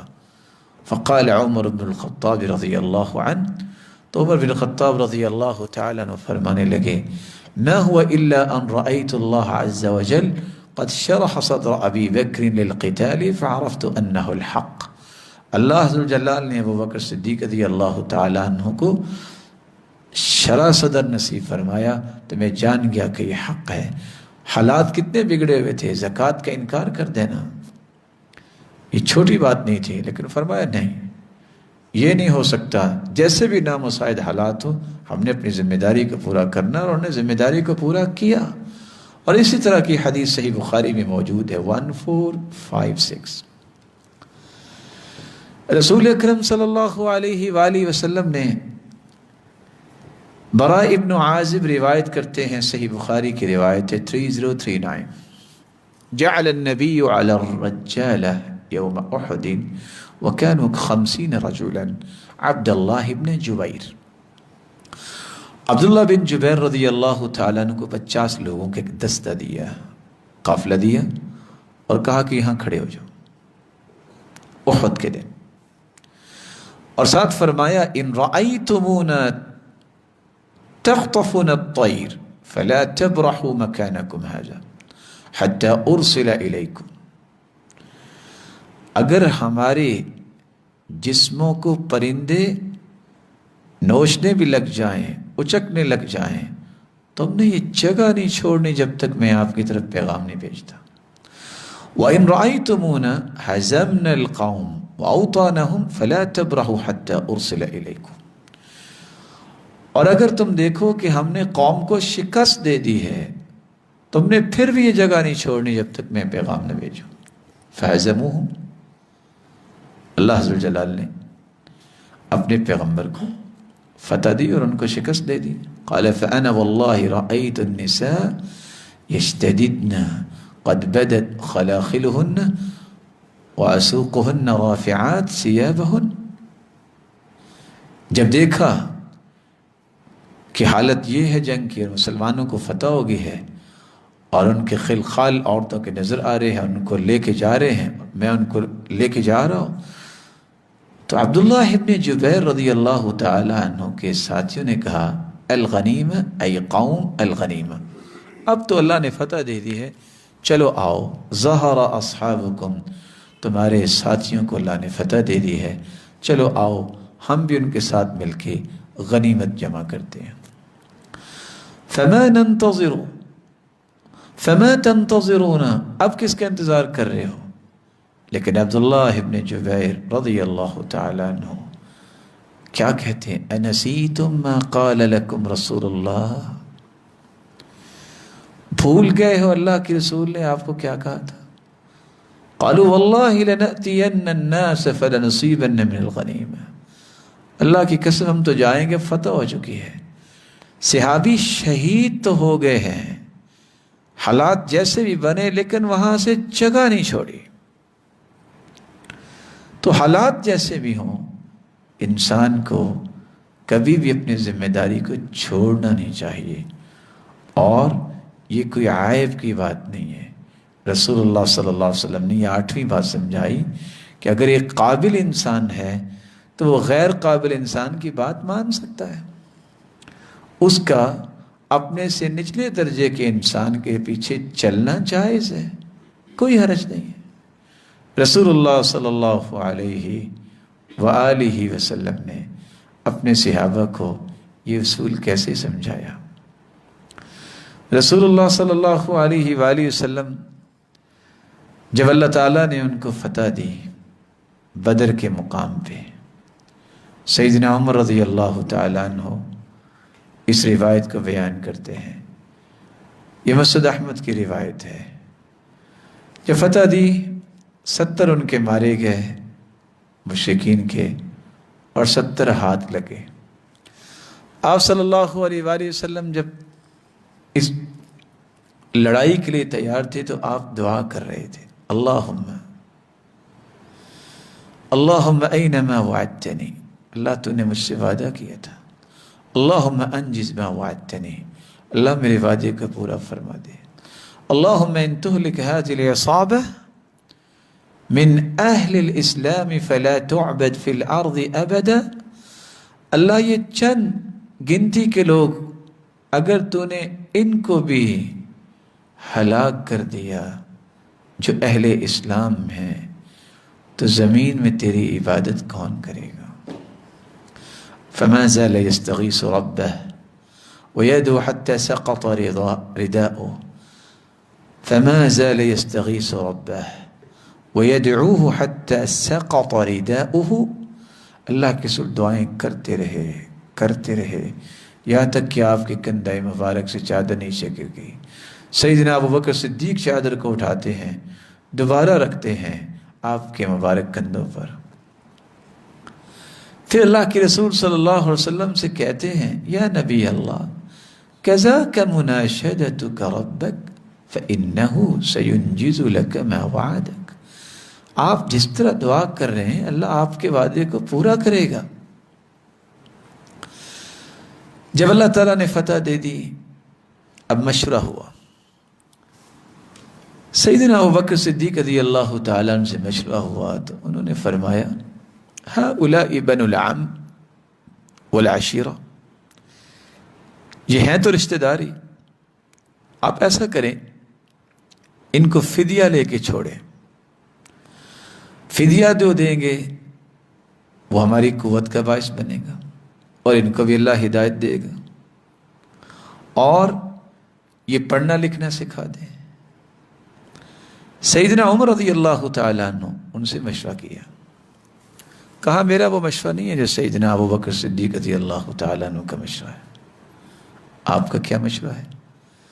فرمایا وَلَكِنِّي أَرَىٰ أَن تُمَكِّنَنِي مِن فُلَانٍ قَرِيبٍ لِعُمَرٍ، یہ میرا جو قریبی ہے نا ذرا میرے حوالے کرو، فَأَضْرِبْ عُنُقَهُ، میں ذرا اس کی گردن اڑاؤں، وَتُمَكِّنَ عَلِيًّا مِنْ عَقِيلٍ، اور عقیل کو سیدنا علی کے سپرد کیجئے وہ اس کی گردن اڑائے، وَتُمَكِّنَ حَمْزَةَ مِنْ فُلَانٍ أَخِيهِ، اور حمزہ کے سپرد فلاں اس کا بھائی کیجئے، فَيَضْرِبْ عُنُقَهُ، اور وہ اس کی گردن اڑائے، کیوں؟ حَتَّى يَعْلَمَ اللَّهُ أَنَّهُ لَيْسَ فِي قُلُوبِنَا هَوَادَةٌ لِلْمُشْرِكِينَ، ہمارے رب کو پتہ چلے گا کہ ان کے دلوں میں مشرکوں سے کوئی محبت نہیں ہے۔ هَؤُلَاءِ صَنَادِيدُهُمْ وَأَئِمَّتُهُمْ وَقَادَتُهُمْ، یہ ہیں ان مشرکوں کے صنادید، ان کے لیڈر اور ان کی قیادت، ان کو ایسے کرنا چاہیے۔ اللہ کے رسول نے سیدنا ابوبکر صدیق رضی اللہ تعالیٰ عنہ کی بات کو پسند کیا، خیر، اور ان سے فدیہ لینا چاہا۔ جب دوسرا دن ہوا تو عمر رضی اللہ تعالیٰ عنہ کہتے ہیں میں اللہ کے رسول کے پاس گیا تو سیدنا ابوبکر اور اللہ کے پیارے پیغمبر تشریف فرما تھے اور دونوں رو رہے تھے۔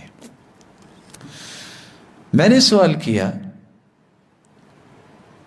اخبرنی ماذا یبکیک انت وصاحبک یا رسول اللہ، اللہ کے پیارے محبوب آپ کیوں رو رہے ہیں، آپ کے ساتھی بھی رو رہے ہیں؟ فإن وجدت بكاء بكيت وإن لم أجد بكاء تباكيت لبكائكما، اگر تو مجھے رونا آیا تو میں روؤں گا، نہ بھی رونا آیا تو میں رونے والا منہ ہی بنا لوں گا، آپ کے رونے کی وجہ سے مجھے تکلیف ہو رہی ہے کہ آپ کیوں رو رہے ہیں؟ اللہ کے رسول نے فرمایا الذي عرض علي أصحابك من الفداء وَلَقَدْ عُرِضَ عَلَيَّ عَذَابُكُمْ أَدْنَى مِنْ هَذِهِ الشَّجَرَةِ لِشَجَرَةٍ قَرِيبَةٍ، میں نے یہ مشورہ لیا اور مشورے پہ عمل کیا، لیکن عذاب اس درخت کے قریب آ چکا تھا۔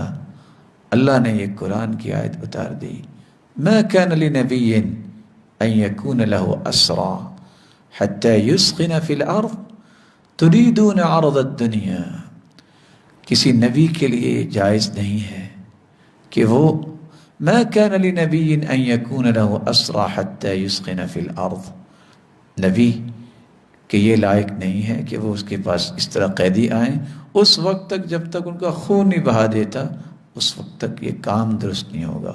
یہ آیت نازل ہو گئی لَمَسَّكُمْ فِي مَا أَخَذْتُمْ عَذَابٌ عَظِيمٌ تک، تو اللہ کے رسول صلی اللہ علیہ وآلہ وسلم نے یہ آیت پڑھنے کے بعد فرمایا ثُمَّ أُحِلَّ لَهُمُ الْغَنَائِمُ، تمہارے لیے غنیمتوں کو حلال کیا گیا۔ حالانکہ سیدنا عمر رضی اللہ تعالی عنہ جلیل القدر صحابی ہونے کے باوجود سیدنا ابو بکر کا درجہ تو ان کا نہیں تھا، اور ایک طرف اللہ کے رسول صلی اللہ علیہ وآلہ وسلم میں سیدنا عمر رضی اللہ تعالیٰ عنہ کا ان کو مشورہ ماننا پڑا۔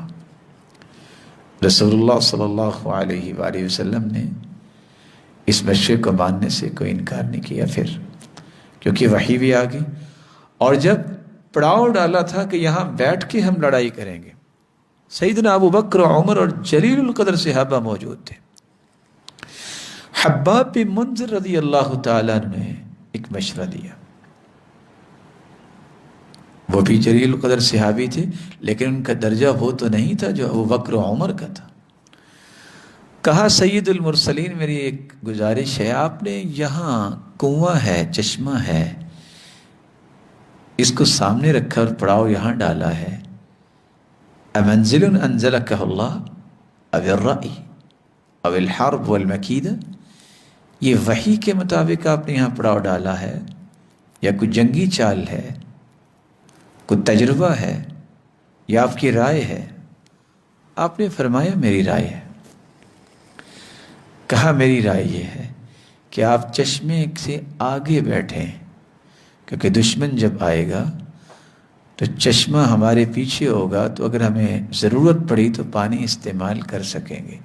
اگر چشمہ اس سے پہلے ہم بیٹھ جاتے ہیں تو سب سے پہلے وہ چشمے میں آ کے زہر ڈالیں گے تو ہم پانی استعمال نہیں کر پائیں گے۔ نہ کوئی صحابی بولے، نہ اللہ کے رسول نے اس مشورے کو قبول کرنے میں کوئی تعامل کیا ہے، آپ فوراً اٹھے اور آگے جا کے پڑاؤ ڈالا۔ وہاں یہ بات نہیں ہوئی کہ تم یہ مشورہ کیوں دے رہے ہو، تمہیں پتہ نہیں ابو بکر و عمر موجود ہیں، محمد مصطفیٰ نے یہ فیصلہ کر دیا ہے، مشورہ دے دیا ہے۔ صحابہ کی شان یہ تھی، وہ مشورہ دیتے اور دعائیں کرتے، یا اللہ ٹھیک ہے مشورہ تو پھر یہ سمجھ آ جائے، اللہ اگر ٹھیک نہیں تو میرے بھائیوں کو سمجھ ہی نہ آئے، ان کو کہیں نقصان نہ ہو جائے۔ یہ خوبصورت دل جو ہے یہ انسان کو اپنانا چاہیے، جس سے ہمیشہ انسان خیر کے ساتھ زندگی گزارتا ہے۔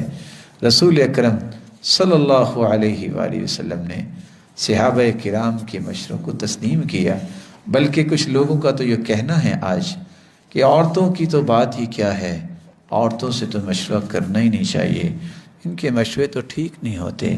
بلکہ کچھ لوگ یہ بھی کہتے نظر آتے ہیں کہ شاوروہن وخالفوہن، مشورہ کر لیا کرو لیکن ان کی بات نہ مانا کرو۔ کس قدر یہ غلط تعلیمات ہیں، جبکہ اللہ کے رسول صلی اللہ علیہ وآلہ وسلم کو مشورہ دیا ام سلمہ رضی اللہ تعالیٰ عنہ نے کہ آپ نے کہا ہے روزہ افطار کر دیں، تو ابھی تک روزہ افطار نہیں ہوا صحابہ کا، یہ پیالہ لیجیے، آپ صحابہ کے سامنے سے نوش فرمائیے۔ اللہ کے رسول نے فوراً مشورہ مانا اور نوش فرمایا، سارے صحابہ نے روزہ افطار کر لیا۔ تو کہاں گئی یہ عقل جو بناوٹی اور کشید کی گئی یہ باتیں ہیں کہ مشورہ ہی نہ کرو عورتوں سے، یا یہ ہے کہ عورتیں مشورہ دے ہی نہیں سکتی، یا یہ ہے کہ کر لو مشورہ لیکن بات نہ ماننا۔ یہ سب کے سب بناوٹی اصول ہیں۔ محمد مصطفیٰ صلی اللہ علیہ وسلم نے یہ اصول نہیں بتائے۔ کتنی ایسی عورتیں ہیں اس قدر عظیم سوچ رکھتی ہیں، سیدہ عائشہ، خدیجہ رضی اللہ عنہما۔ اس لیے تو کہنے والا کہتا ہے اگر سیدہ عائشہ اور خدیجہ جیسی ہو لفضلت النساء علی الرجال، تو یہ تو عورتوں کی فضیلت ثابت ہو جاتی مردوں پر۔ لیکن اللہ عز و جلال نے عورتوں کو بھی صلاحیتوں سے نوازا ہے اور مردوں کو بھی صلاحیتوں سے نوازا ہے۔ کسی کی صلاحیت کا انکار کرنا یہ شیطانی رویہ ہے، اور کسی کی صلاحیت کو تسلیم کر لینا یہ نبوی رویہ ہے۔ تھے تو نبی موسیٰ علیہ السلام، اور کیا کہہ رہے ہیں؟ هو افصح منی لسانا فارسلہ معی رد ان یصدقنی انی اخاف ان یکذبون۔ اے اللہ میرے بھائی ہارون کو بھی نبی بنا دے، وہ مجھ سے زیادہ فصاحت کے ساتھ گفتگو کرتا ہے۔ نبی وہ ہیں اور بھائی کے بارے میں کہہ رہے ہیں کہ یہ مجھ سے زیادہ فصیح ہے۔ یہ نبیوں کا رویہ ہے، وہ کسی کی صلاحیت کو تسلیم کرتے ہیں، اور یہ شیطانی رویہ ہے کہ جو کسی کی صلاحیت کو، کسی کی عظمت کو تسلیم نہیں کرتا۔ شیطان نے کیا کہا تھا؟ انا خیر من خلقتنی من نار وخلقتہ من طین، میں کیسے آدم کو سجدہ کروں، یہ مٹی سے بنایا گیا، میں آگ سے بنایا گیا۔ آگ تو اس کے شعلے تو اوپر کو اٹھتے ہیں، مٹی تو پاؤں کے نیچے رہتی ہے۔ اس لیے کسی کی صلاحیت کو مان لینا، قبول کر لینا، یہ وہ راستہ ہے جس راستے سے انسان کو ہمیشہ خیر ملتی رہتی ہے۔ اس لیے رسول اللہ صلی اللہ علیہ وآلہ وسلم کے وہ مبارک صحابی جس مبارک صحابی کا تذکرہ دنیا کی کوئی مسجد نہیں ہے اور دنیا کی کوئی جگہ نہیں ہے جہاں اس کا تذکرہ نہ ہو، اس کا نام ہے ابو ہریرہ رضی اللہ تعالی عنہ۔ صحیح مسلم کی روایت ہے 1665، وہ فرماتے ہیں للعبد المملوک المصلح اجران، ایسا غلام جو مملوک ہے، المصلح جو خیر خواہ ہے، اسے اللہ ڈبل اجر عطا کرتے ہیں۔ کیسے؟ اد اللہ، وہ اللہ کا بھی پورا حق ادا کرتا ہے، عبادت بھی بجا لاتا ہے، اور اپنے مالک کے بھی اپنے مالک کے اوامر کو بھی مانتا ہے، ذمہ داری کو بھی پورا کرتا ہے، عبادت کو بھی پورا کرتا ہے۔ اللہ اسے دگنا اجر دے۔ اور اگلی بات کیا سمجھائی؟ جو بات آج سمجھ نہیں آتی تو بہت ساری پریشانی ہو جاتی ہے۔ والذی نفس ابی ہریرہ بیدہ، اس ذات کی قسم جس ذات کے ہاتھ میں ابو ہریرہ کی جان ہے، لولا الجہاد فی سبیل اللہ، اگر اللہ کی راہ میں جہاد کرنے کا حکم نہ ہوتا، والحج، اور حج کا حکم نہ ہوتا، وبر امی، اور ماں کے ساتھ نیکی اور خیر خواہی کا حکم نہ ہوتا، لأحببت ان اموت وانا مملوک، تو میں اس بات کو پسند کرتا کہ میں اس حالت میں فوت ہوں کہ میں غلام ہوں۔ راوی روایت کرتے ہیں وبلغنا ان ابا ہریرہ لم يكن يحج حتى ماتت امه لصحبتها، ابو ہریرہ رضی اللہ تعالیٰ عنہ نے اس وقت تک حج نہیں کیا جب تک ان کی والدہ اللہ کے پاس نہیں چلی گئی، کیونکہ ان کی خدمت اور ان کے ساتھ نیکی میں وہ لگے رہتے۔ سیدنا ابو ہریرہ رضی اللہ تعالیٰ عنہ کی یہ روایت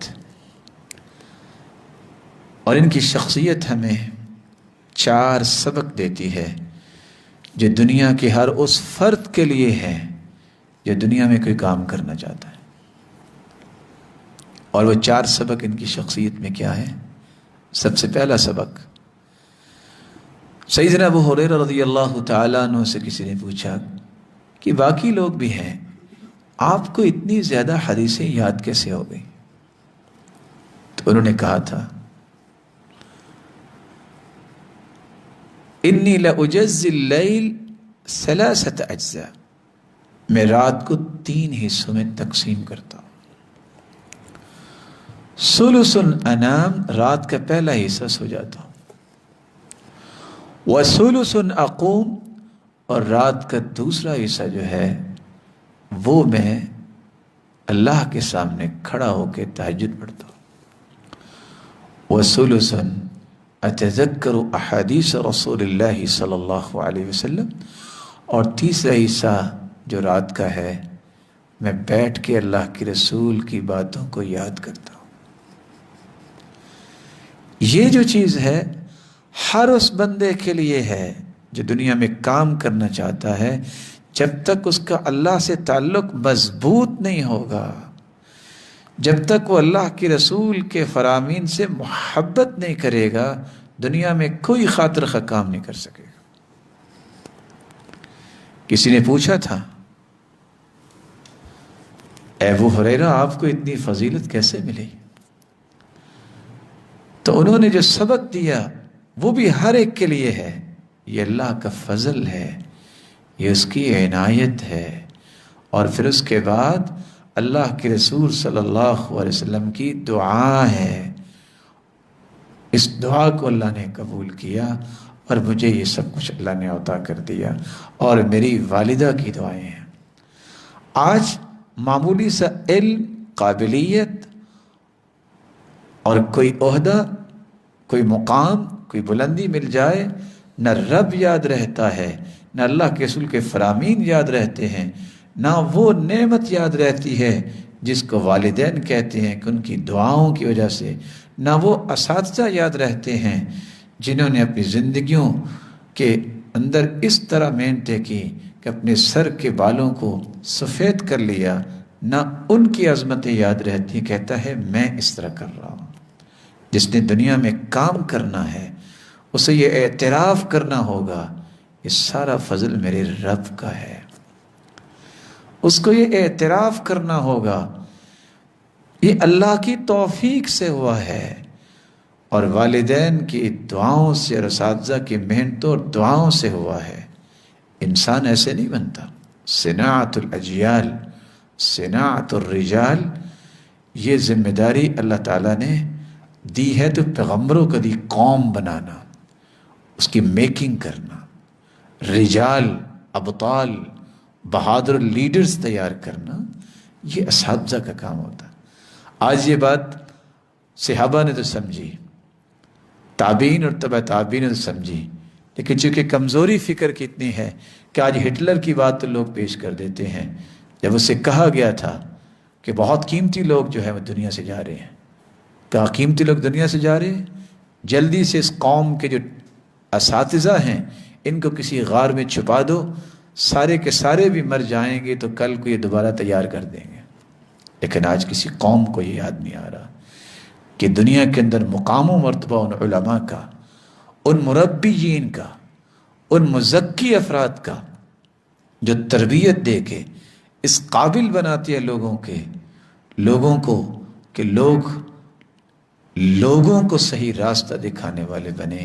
آج ان کے لیے دعائیں کرنا اور ان کی عظمت کو ماننا کتنی بڑی ذمہ داری بن گئی۔ اللہ ذوالجلال سب کی حفاظت فرمائے۔ تیسرا سبق جو سیدنا ابو ہریرہ رضی اللہ تعالیٰ عنہ کی شخصیت میں ہے وہ یہ ہے کہ وہ صبح کی نماز پڑھتے تو نماز سے فارغ ہونے کے بعد، ذکر و اذکار سے فارغ ہونے کے بعد اپنی والدہ کے گھر جاتے، اور ان کے لیے انہوں نے الگ گھر بنایا تھا کہ میری والدہ گرامی کو کوئی پریشانی نہ ہو، اور جا کے سلام کہہ کے کیا کہتے؟ رحمک اللہ کما ربیتنی صغیرا، میری ماں تجھ پہ اللہ اپنی رحمتوں کی برکھا برسائے، تو نے میری کتنی خوبصورت تربیت کی۔ اور ماں آگے سے کیا کہتی؟ رحمک اللہ کما بررتنی کبیرا، اور بیٹے تجھ پہ بھی اللہ رحمتوں کا نزول فرمائے، تو نے مجھے بڑھاپے میں یاد رکھا۔ یہ وہ راز ہے والدین کے ساتھ حسن سلوک کرنا، اور پھر اس کے نتیجے میں اللہ مقام کیا دیتا ہے؟ دنیا کی کوئی مسجد نہیں ہے، کوئی دین پڑھنے پڑھانے کا کوئی سسٹم نہیں ہے جہاں ابو ہریرہ کا نام نہیں ہے۔ اور یہ بھی یاد رکھنا چاہیے دنیا کے اندر مقام کے 3 درجے ہی بیان کیے علماء نے۔ ایک والدین کا درجہ ہے، دوسرا اساتذہ کا درجہ ہے، اس لیے روحانی باپ کہتے ہیں استاد کو۔ صحیح الجامع کی روایت ہے، انما انا لکم بمنزلۃ الوالد اعلمکم دینکم، میں تمہارے باپ کی طرح ہوں، تمہیں تمہارا دین سکھاتا ہوں۔ کچھ لوگ اس بات پہ بھی ضد پہ آ جاتے ہیں، میں نے اس سے تو پڑھا نہیں ہے، لیکن اس جگہ میں نے پڑھا تھا، پڑھا میں نے اس استاد سے تھا۔ استاد جو اس کے ساتھ پڑھا رہا ہے اس کا بھائی ہوا نا، وہ بھی استاد ہے۔ تو والد جو ہوتا ہے اس کے بھائی چچا ہوئے نا، تو یہ چچا استاد تو ہو گئے نا، پھر بھی اس کی عظمت میں کمی کرنے کی دلیل کیا ہوگی؟ اصل بات یہ ہے کہ یہ فطرت سلیمہ جو ہے یہ بہت بڑی نعمت ہے کہ انسان کی فطرت کے اندر دین کی محبت آ جائے، اس کی سوچ اور فکر میں دین کی محبت آئے، پھر وہ ہر ایک کی عظمت کو تسلیم کرتا ہے۔ اور چوتھا یہ مرحلہ جو سب کے لیے بہت بڑا سبق ہے سیدنا ابو ہریرہ رضی اللہ تعالیٰ عنہ کی شخصیت میں، جو یہ حدیث صحیح مسلم کی ہے 1665، کہتے ہیں لَأَحْبَبْتُ أَنْ أَمُوتَ وَأَنَا مَمْلُوكٌ، میرا جی چاہتا ہے اگر یہ جہاد، یہ حج اور والدہ کی خدمت کی بات نہ ہوتی تو میں اس بات کو پسند کرتا کہ میں اس حالت میں دنیا سے جاؤں کہ میں غلام ہوں۔ کیوں انہوں نے یہ تمنا کی؟ اس لیے تمنا کی کہ غلام کو مان کے چلنا پڑتا ہے، اطاعت میں اور بات ماننے میں، فرما برداری میں جہاں معاشرے کا نظام درست رہتا ہے وہاں سب سے پہلے اللہ کی رحمت کا نزول ہوتا ہے، اللہ راضی ہوتے ہیں، وہاں اس کی زندگی سنت کے مطابق ہو جاتی ہے، اور پھر معاشرے کے اندر وہ امن اور وہ سکون آتا ہے جو اسلام کا تھیم ہے۔ اور سیدنا علی رضی اللہ تعالیٰ عنہ نے اسی لیے تو فرمایا تھا للمرائی ثلاث علامات، مخلص ہو کے کام کرنا چاہیے، کیونکہ ریاکار اس کی 3 نشانیاں ہیں۔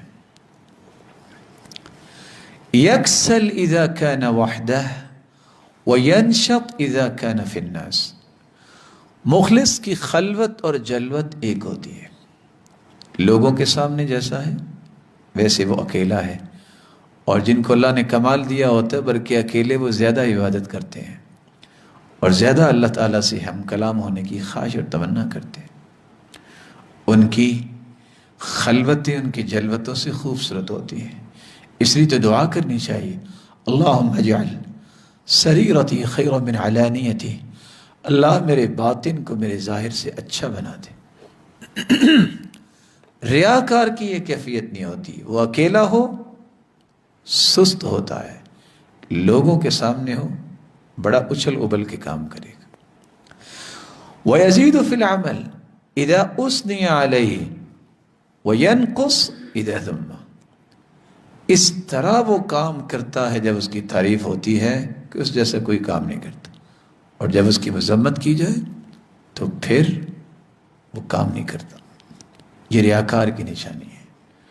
اور تیسری نشانی یکسل اذا ذم وینشط اذا حمد، اس کو اپریشیٹ کرو تو بہت کام کرے گا،